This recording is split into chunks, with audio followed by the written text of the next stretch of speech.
17 de octubre de 2021, 29º domingo ordinario. Las lecturas de este domingo están tomadas, la primera lectura del libro de Isaías, capítulo 53, versículos del 10 al 11. La segunda lectura de la carta a los Hebreos, capítulo 4, versículos del 14 al 16. Y el Evangelio de Marcos, capítulo 10, versículos del 35 al 45. Tomamos como cada domingo en nuestras manos nuestro misal o nuestra Biblia. Buscamos las tres lecturas, hacemos una primera lectura pausada de los tres pasajes y pasamos a los comentarios. Canto mi oda al Rey, mi lengua es pluma de un escriba. La primera lectura está tomada del profeta Isaías, capítulo 53, versículos del 10 al 11. La lectura de hoy está tomada del cuarto cántico del siervo de Yahvé, una colección de 4 poemas que hablan de un servidor de Dios, que a través de su acción y su destino sufriente contribuirá para hacer de la humanidad un pueblo justo. Elegido y amado por Dios, este profeta que encarna en su persona la suerte del pueblo de Israel, revelará el poder salvador de Dios. Ya en el Antiguo Testamento, estos pasajes del segundo Isaías, llamamos segundo Isaías a la sección que va del 40 al 55 del profeta Isaías, estaban entre los más misteriosos y difíciles de interpretar. El carácter simbólico de estos himnos deja abierta la identificación del siervo. Fueron aplicados a distintas personalidades que sufrieron por su pueblo, entre ellos el profeta Jeremías. También fue aplicado al pueblo de Israel en su compleja historia, que también conoció el dolor. Los cristianos leemos estos poemas con la vista puesta en el crucificado y descubrimos una descripción de la consecuencia salvífica de la muerte del Mesías.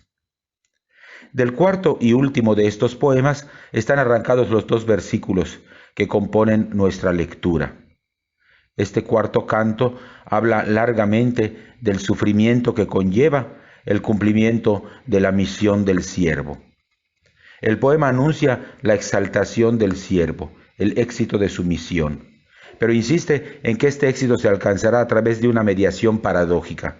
Tendrá que padecer y su muerte será redentora. Ojalá podamos leer el canto completo.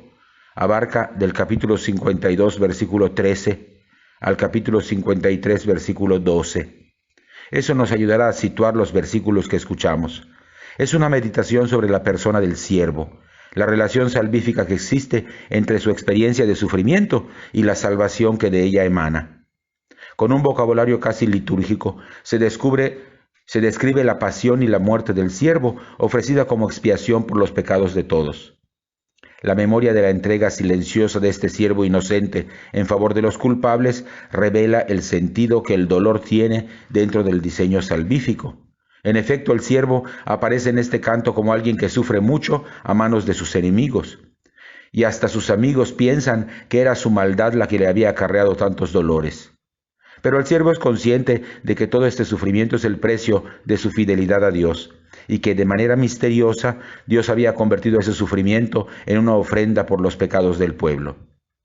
Por eso Dios no lo dejará solo ni lo abandonará a la muerte, sino que lo rescatará para darle una vida nueva. ¿Cómo no reconocer en este poema una prefiguración de la pasión del Mesías Jesús? ¿Cómo no comprender, como dirá Jesús en el Evangelio, que solo en la lógica de entrega de la propia vida se encuentra el camino de la resurrección?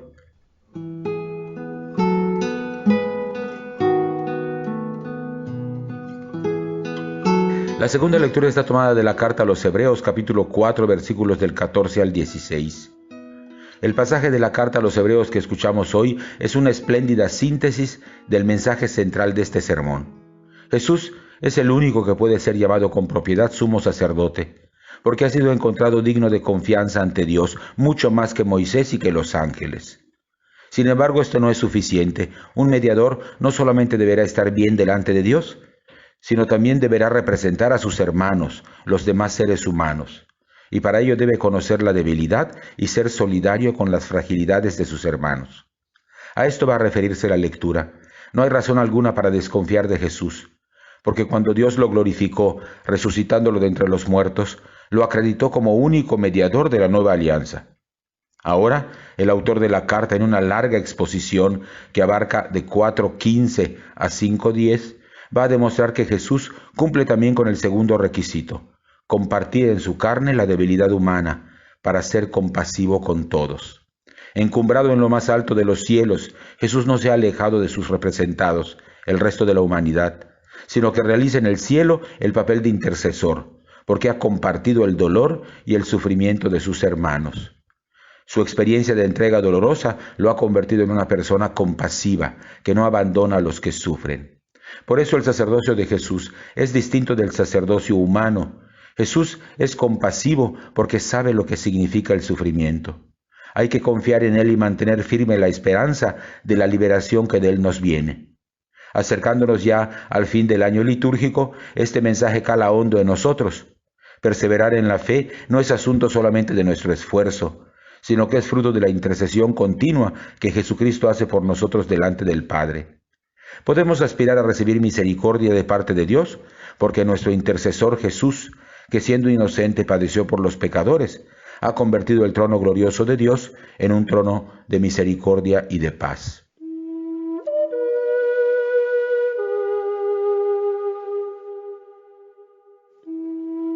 El Evangelio está tomado de Marcos capítulo 10, versículos del 35 al 45. El capítulo 10 del Evangelio de Marcos nos ha llevado por distintos episodios vividos por Jesús en su camino a Jerusalén. Ha cuestionado la práctica del repudio de la mujer, capítulo 10, versículos 1 al 12, saliendo en defensa de la mujer. Ha revisado también la relación con los niños, capítulo 10, versículos del 13 al 16. Y ha enseñado a sus discípulos acerca de la recta relación con el dinero y los bienes materiales, en el capítulo 10, versículos del 17 al 31. Ahora va a cuestionar la relación de sus discípulos con el poder, para enseñarles que, a imagen del Mesías, ellos también deberán asumir una vocación de servicio en favor de la vida plena de sus hermanos. Precede a este pasaje el tercer anuncio de la pasión, capítulo 10, versículos del 32 al 34. Por eso asombra tanto la petición de los zebedeos, que al ver que se acercan a Jerusalén, se adelantan a pedir el primer puesto en este reino mesiánico que ellos preveían. Esto sirve para que Jesús ponga en claro la postura que tiene ante el ejercicio del poder. Por eso, a una misma pregunta: ¿qué quieren que yo haga por ustedes?, checa en el capítulo 10 los versículos 36 y 51. Es la misma pregunta. Jesús recibirá dos respuestas diferentes. La de Santiago y Juan, importantes entre los 12 que piden poder, y la de un ciego marginado, sin nombre propio, ciego y mendigo, que escucharemos el domingo próximo. Los discípulos hablan con Jesús mientras van camino a Jerusalén. Buscan sentarse en los puestos de poder. Aún no comprenden que tendrán que beber la copa del sufrimiento, como dice el Salmo 75:9, y tendrán que sumergirse en las aguas de la muerte, como dice el Salmo 69, versículos 2 y 3, y versículos 15 y 16. Dos imágenes usadas por Jesús en su respuesta, y que indican la inmolación redentora del Mesías para la liberación de todos. El bautismo nos incorpora a Cristo para participar de su muerte y de su resurrección. Lo propio de quien en el bautismo se sumerge no es levantarse para dominar a otros, sino para servir e irradiar la vida de la que ha sido hecho partícipe. Jesús les confirma que sí lo acompañarán en el sufrimiento, pero eso será después. Les advierte, en cambio, que el que tenga poder o autoridad deberá usarla para servir a aquellos que están bajo su cuidado. La inmensa mayoría de quienes tienen el poder se sirven a sí mismos. Jesús pretende que el poder sirva a la gente, no que se sirva de la gente.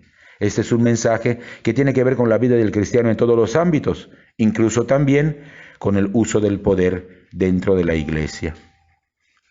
Hasta aquí los comentarios. Tomamos en nuestras manos de nuevo la Biblia o el misal. Hacemos una nueva lectura pausada, de comprensión, pero esta vez una lectura orante, y estamos ya listos para participar de la Eucaristía.